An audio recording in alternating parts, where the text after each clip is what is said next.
திறம்பட செய்தவர், மக்களால் பாராட்டப்பட்டவர். அப்பேற்பட்ட ஒருவர் இன்றைக்கு தமிழக மக்களுக்காக அரசியலுக்கு வந்திருப்பதை நான் வரவேற்கிறேன். அது மட்டும் இல்லை, அவருக்கு ஒரு நல்ல எதிர்காலம் இந்த அரசியலில் இருக்கிறது என்பதுதான் என்னுடைய வார்த்தை. அடுத்த கேள்வி கேளுங்க ஐயா. இப்போ வீதல் லீடர்ஸ் பார்த்தீங்கன்னா அண்ணாமலை அவர்கள் புதிதாக இப்போ அமைப்பு ஆரம்பித்து இது வரைக்கும் ஒரு 20 லட்சம் பேர் அந்த தளத்தில் இணைஞ்சிருக்கிறாங்க. அதனோட கருத்துக்கள், அவரோட செயல்பாடுகள் எப்படி இருக்கும் இனி வருங்காலங்களில், உங்களோட கருத்து? அதாவது இன்னைக்கு வீதி லீடர்ஸ்ன்னு அவர் இப்போ ஆரம்பிச்சிருக்கிறதா நீங்கள் நினைக்கிறீங்க. அவர் பிஜேபியில் இருக்கும்போதே அந்த டீம் அவர் வச்சுருந்தார். அதில் அப்பயே கிட்டத்தட்ட 13,000 பேர் அதில் இணைஞ்சிருந்தாங்க வீதி லீடர்ஸ்ன்ட்டு. அது வெளியில் அந்த அளவுக்கு தெரியாமல் இருந்தது. ஆனால் இப்போ அவர் வர வேண்டிய சூழ்நிலை வந்திருக்கார். சரியான டைமில் அவர் வந்திருக்கார். ஏன்னு கேட்டிங்கன்னா, காமராஜருக்கு அப்புறம் இது வரைக்கும் நாட்டை கொள்ளையடிச்ச இந்த 2 திராவிட கட்சிகள் ஒழிக்கப்பட்டு இருக்கிறது. அப்புறம் இப்போ நடுவில் ஒரு ஆமை ஒன்று பூந்துருக்கு. என்ன, அந்த ஆமைக்கு எதுவுமே தெரியாது. அதாவது ஃபண்டு அப்படிங்கிறத கூட பின்னாடி உட்கார்ந்து இருக்கிற அமைச்சர்கிட்ட கேட்டுட்டு, பார்ட்டி ஃபண்டு என்னப்பா அது அப்படின்னு கேட்டுட்டு அவர் பேசுறாரு. அப்பேற்பட்டவரை தான் இன்னைக்கு முதலமைச்சராக நீங்கள் தேர்ந்தெடுத்திருக்கீங்க. ஆனால் அதை நான் தப்புன்னு சொல்ல வரேன். ஏன்னா அரசியலை பொறுத்த வரைக்கும் யாருமே உடனடியாக எல்லாத்தையும் செஞ்சிடவும் முடியாது, எல்லாத்தையும் பேசிடவும் முடியாது. ஆனால் ஜஸ்ட் ஒரு பேட்டியாவது கொடுக்கணும்.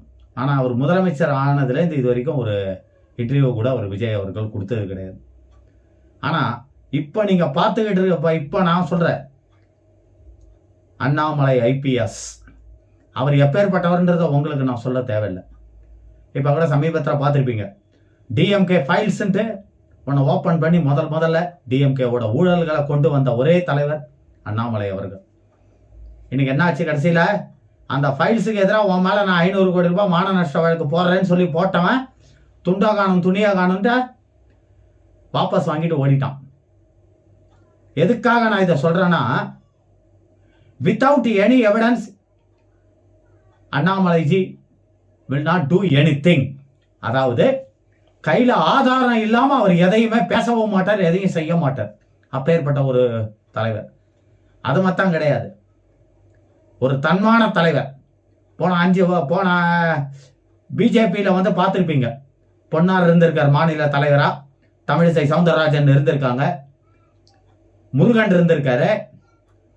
ஆனா இத்தனை பேர் இருந்தும் தமிழ்நாட்டில் பிஜேபி காணாத வளர்ச்சியை 5 ஆண்டுகளில் 1000 ஓட்டு பிஜேபின்னு சொன்ன பிஜேபியை 11% பிஜேபியா கொண்டு வந்த ஒரே தலைவர் யாருன்னா அண்ணாமலை தான். இது மறுக்கப்படாத உண்மை. போன எம்பி தேர்தலில் 2வது இடத்தை பிடிச்சது பிஜேபி. அந்த அளவுக்கு கட்சியை வளர்த்து கொண்டு வந்தார். இப்ப சமீபத்தில் நடந்த சட்டமன்ற தேர்தலில் அவருக்கு சரியான பொறுப்புகள் கொடுக்கப்படலை. அதாவது அவர் பொறுப்புல சட்டமன்ற தேர்தலை விட்டுருந்தா கூட எல்லா இதுக்கும் நீங்க பேசுங்கன்னு ஒரு வார்த்தை சொல்லி இருந்தா கூட பிஜேபி குறைஞ்சது ஒரு 10 இடத்துலயாவது ஜெயிச்சிருக்கும். அனைத்து இந்திய அண்ணா திராவிட முன்னேற்ற கழகம் வெற்றி பெற்றிருக்கும். ஆனா அந்த சான்ஸை 2 பேருமே கெடுத்துட்டாங்க. பிஜேபி எடப்பாடியாரும் சேர்ந்து அவங்க தலையிலே அவங்க கொல்லியை வச்சுக்கிட்டாங்க. அதோட எஃபெக்ட் தான் பிஜேபி ஒரு தொகுதியில் கூட ஜெயிக்காதுன்னு நான் சொன்னேன். அதுக்கேற்ற மாதிரி ஒரே ஒரு தொகுதி தான் ஜெயிச்சிருக்கு. அது கூட தப்பி தவறி வந்திருக்கு. இன்னைக்கு நீங்க கூட பார்த்துருப்பீங்க, போனார் டெல்லிக்கு போனார், அமித்ஷா கிட்ட சொன்னார், தனியா வந்தார், தனியா நான் இயக்கத்தை ஆரம்பிக்க போறேன்னாரு. வீதி லீடர்ஸ்ன்னு ஆரம்பிச்சு ஒரே நாள்ல 10 லட்சம் பேர் மீடியாலாம் அசந்து போய் நிக்கிறான். ஒரே நாள்ல 10 லட்சம் பேரான்ட்டு. இப்ப இன்னி வரைக்கும் கிட்டத்தட்ட 20 லட்சத்தை நெருங்கிருச்சு. அதாவது இப்போ கொஞ்சம் ஸ்லோவா போயிட்டு இருக்கு. அதுக்கு என்ன காரணம்னா, இப்போ சில வதந்திகள் பரவிக்கிட்டு இருக்கு. இந்த பிஜேபியில் இருக்கிறவங்களே சில பேர் வதந்திகளை பரப்பிக்கிட்டு இருக்காங்க. அது ஒன்றும் பெரிய விஷயம் இல்லை. இப்போ அதோ 12ஆம் தேதி பொள்ளாச்சியில் ஒரு மாபெரும் மாநாடு நடக்க போகுது. அந்த கூட்டத்தை பார்த்து தமிழ்நாடுல ஆல் ஓவர் இந்தியா ஆளரும். இப்போ கூட அமெரிக்கா போயிருக்காரு 2ஆம் தேதி 3ஆம் தேதி 4ஆம் தேதி ஒரு தமிழ் சங்க இதில் பேசுறதுக்கு. ஒரு அமெரிக்காவில் தமிழ்நாட்டிலேருந்து ஒரு தமிழனை கூப்பிடுறாங்கன்னா அது பெருமை. ஏன் முதலமைச்சரை கூப்பிட்டுருக்கலாம், முன்னாள் முதலமைச்சர், தமிழ் மேலேயே உயிரை வச்சிருந்த முன்னாள் முதலமைச்சர் கூப்பிட்டுருக்கலாம், இன்னும் தமிழ் அறிஞர்கள் எத்தனையோ பேர் இருக்காங்க அவங்கள அந்த தமிழ் சங்கத்தில் பேசுறதுக்கு கூப்பிட்டுருக்கலாம். ஆனால் ஏன் அண்ணாமலைஜியை கூப்பிட்டாங்க? முதல்ல தமிழக மக்கள் இதை சிந்திக்கணும். அவருடைய சொற்பொழிவு அவருடைய சொல்ல அந்த மாதிரி இருக்கும். அதாவது அவருடைய பேச்சு எதிலையும் எளிமை, தூய்மை, நேர்மை, இதுதான் அவருடைய கொள்கை. அவர் எது பேசினாலும் அதுல ஒரு பாயிண்ட் இருக்கும்.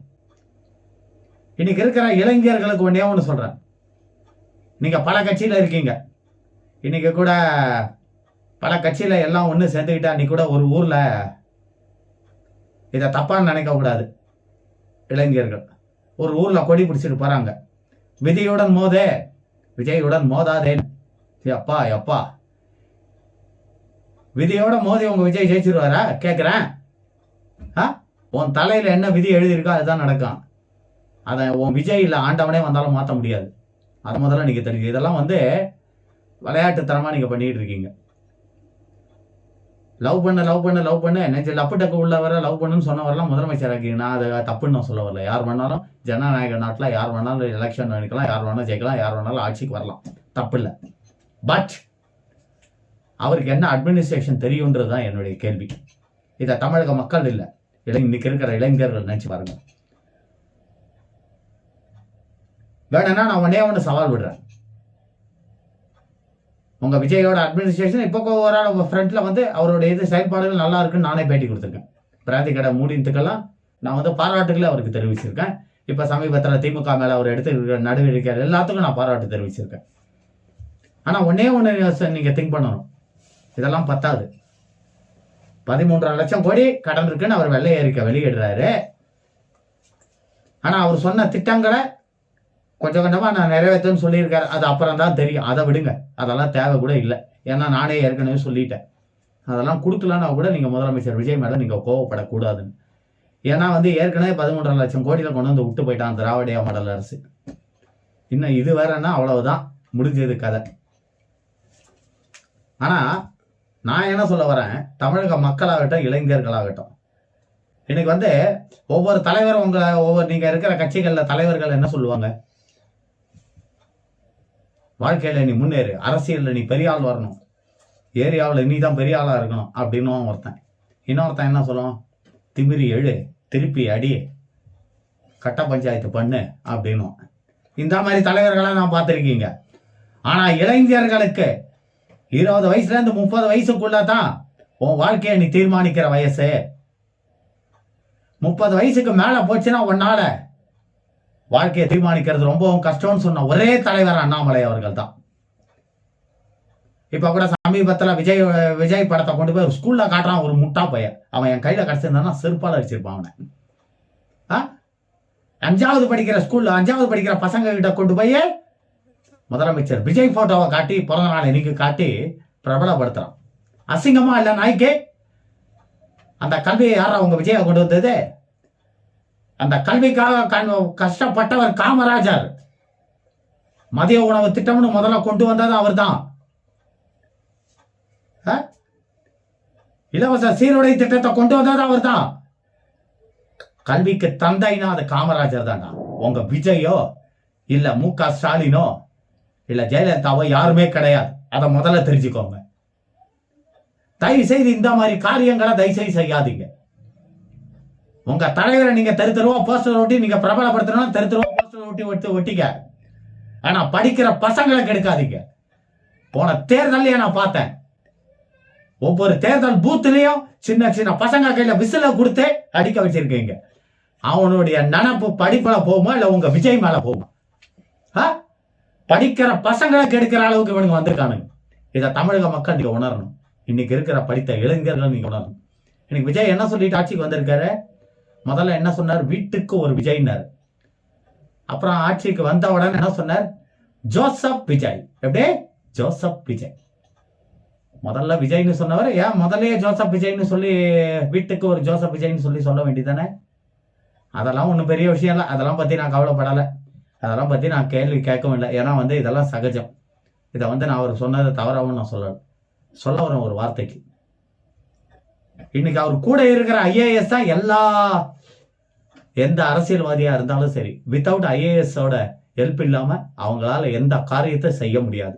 ஆனால் அந்த ஐஏஎஸ் அட்மினிஸ்ட்ரேஷனை பத்தி தெரிஞ்சு ஐஏஎஸோட துணை இல்லாம சுயமா சிந்திச்சு ஒரு திட்டத்தை செயல்படுத்த முடியும்னா the one and only man Annamalai ஒருத்தரால தான் முடியும். Because he is ex IPS officer. சமீபத்தில் நிறைய வீடியோவில் பார்த்துருப்பீங்க. ஸ்கூலுக்கு போயிட்ட பொண்ணு மலை மேலே லேட்டாக 5 கிலோமீட்டர் நடந்து போன வீட்டுக்கு போகும்போது அதை தூக்கிட்டு போய் ரேப் பண்ணி கொண்டுட்டானுங்க. இவருக்கு ரிப்போர்ட் வந்தவொடனே கண்டுபிடிங்கன்னொடனே 12 மணிக்கு இவருக்கு வருது, பாடி கிடச்சிருக்கு சார். 12 மணிக்கு போகிற பொதுமக்கள் எல்லாம் மறைச்சிட்டாங்க. உடனே உயர் அதிகாரிங்க கூப்பிட்டு என்ன அண்ணாமலை அவர்களே பிடிச்சிருவீங்களா அப்படின்னு. 24 hours டைம் கொடுங்க சார், நான் பிடிச்சிடுறேன். அதுக்கேற்ற மாதிரி 24 hours குற்றவாளி அரெஸ்ட் பண்ணி கொண்டு போய் கோர்ட்டில் ஹேண்ட் ஓவர் பண்ணிட்டார். ஹேண்ட் ஓவர் பண்ணிட்டு அவர் என்ன செஞ்சிருக்கலாம்? குற்றவாளி நம்ம கடமை முடிச்சு போச்சுன்னு போய் ஆஃபீஸில் ஏசியை போட்டு உக்காந்துருக்கலாம். ஆனால் அதை அவர் செய்யலை. என்ன செஞ்சார் தெரியுமா? அந்த பொண்ணோட குடும்பத்துக்கிட்ட போய் மன்னிப்பு கேட்டாரு. அம்மா தெரியாதனமா நடந்து போச்சு, நான் உங்ககிட்ட மன்னிப்பு கேட்கிறேன்.